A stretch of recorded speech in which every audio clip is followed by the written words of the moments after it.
ಶ್ರೀ ಯಲ್ಲಮ್ಮ ದೇವಿಯ ಜಾತ್ರಾ ಮಹೋತ್ಸವ ಬೆಳಗಾವಿ ಜಿಲ್ಲೆ ಹುಕ್ಕೇರಿ ತಾಲೂಕಿನ ಕುಂದರನಾಡಿನ ಪಾಶ್ಚಾಪುರ ಗ್ರಾಮದ ಸಕಲ ಭಕ್ತಾದಿಗಳಿಂದ ಹೊಸ ಮಂದಿರವನ್ನ ನಿರ್ಮಾಣ ಮಾಡಿ 2ನೇ ವರ್ಷ ಜಾತ್ರೆಯನ್ನ ದಿನಾಂಕ 16/4/2024ರಂದು ಶ್ರೀ ಯಲ್ಲಮ್ಮ ದೇವಿಯ ಜಾತ್ರಾ ಹೋಮ ಹವನ ಹಾಗೂ ಉಡಿ ತುಂಬುವ ಕಾರ್ಯಕ್ರಮವನ್ನ ಸಕಲ ವಾದ್ಯ ಮೇಳಗಳೊಂದಿಗೆ ಅದ್ದೂರಿಯಾಗಿ ನೆರವೇರಿಸಲಾಯಿತು. ಈ ಜಾತ್ರಾ ಮಹೋತ್ಸವದಲ್ಲಿ ಯುವ ಧುರೀಣರು ಸಂದೇಶ್ ರಾಜಮಾನೆ ಹಾಗೂ ಗ್ರಾಮ ಪಂಚಾಯಿತಿ ಸದಸ್ಯರು, ಶ್ರೀ ರೇಣುಕಾದೇವಿ ಜಾತ್ರಾ ಕಮಿಟಿ ಸರ್ವ ಸದಸ್ಯರು, ಪಾಶ್ಚಾಪುರ ಹಾಗೂ ಸುತ್ತಮುತ್ತಲಿನ ಗ್ರಾಮದ ಭಕ್ತಾದಿಗಳು ಉಪಸ್ಥಿತರಿದ್ದರು. Bureau report Nilesh Jagajampi, hello Hukkeri news, Pashchapur.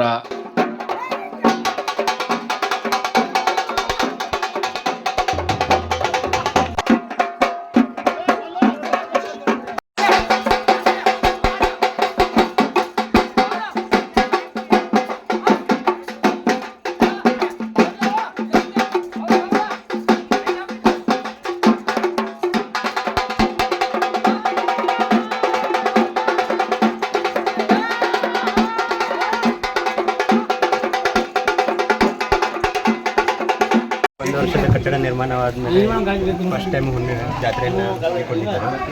ಈ ಜಾತ್ರೆಗೆ ನನ್ನ ಆಹ್ವಾನ ಮಾಡಿದ ಕಮಿಟಿ ಮೆಂಬರ್ ಆಗಲಿ, ಗ್ರಾಮಸ್ಥರಿಗಾಗಲಿ ತುಂಬ ಹೃದಯದ ಧನ್ಯವಾದ ತಿಳಿಸ್ತೀನಿ. ಹಾಗೆ ಇವತ್ತು 150 ಜನ ಮಹಿಳೆಯರಿಗೆ ಉಡಿ ತುಂಬುವ ಕಾರ್ಯಕ್ರಮ, ಅದ್ರ ಜೊತೆಗೆ 2000 ಜನಕ್ಕೆ ಮಹಾಪ್ರಸಾದ ಆಯೋಜನೆ ಮಾಡಿರೋ ಗ್ರಾಮಸ್ಥರಿಗಾಗಲಿ, ಕಮಿಟಿ ಮೆಂಬರ್ಗಾಗಲಿ ಧನ್ಯವಾದ ಹೇಳ್ತೀನಿ. ಇದೇ ರೀತಿ ಗುಡಿ ಮುಂದೆನೂ ಇದೇ ರೀತಿ ಆಗಲಿ, ಇದೇ ರೀತಿ ಇಂಪ್ರೂವ್ಮೆಂಟ್ ಆಗಲಿ, ಇದೇ ರೀತಿ ಜನಗಳಿಗೆ ಸೇವೆ ಮಾಡೋ ಶಕ್ತಿ ಎಲ್ಲ ದೇವರು ಕೊಡಲಿ ಅಂತ. ಇದೇ ಜೊತೆ ನಾವು ಕಮಿಟಿ ಮೆಂಬರ್ ಆಗಿದ್ದರೆ ನಾವು ಒಬ್ಬರು ಪಾಲ್ದಾರ ಹಾಕಿರ್ತೀವಿ. ಧನ್ಯವಾದ.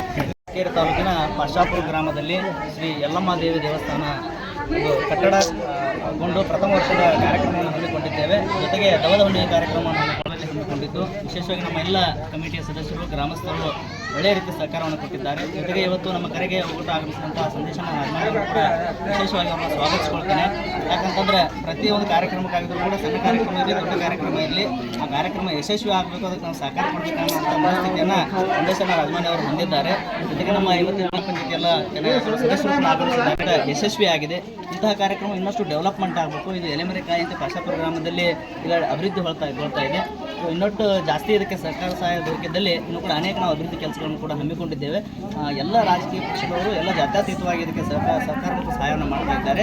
ಜಾತ್ರಾ ಮಹೋತ್ಸವದ ವಿಶೇಷವಾಗಿ ಈ ಸಂದರ್ಭದಲ್ಲಿ ಶುಭಾಶಯಗಳನ್ನು ಹೇಳ ಬಯಸ್ತೇನೆ.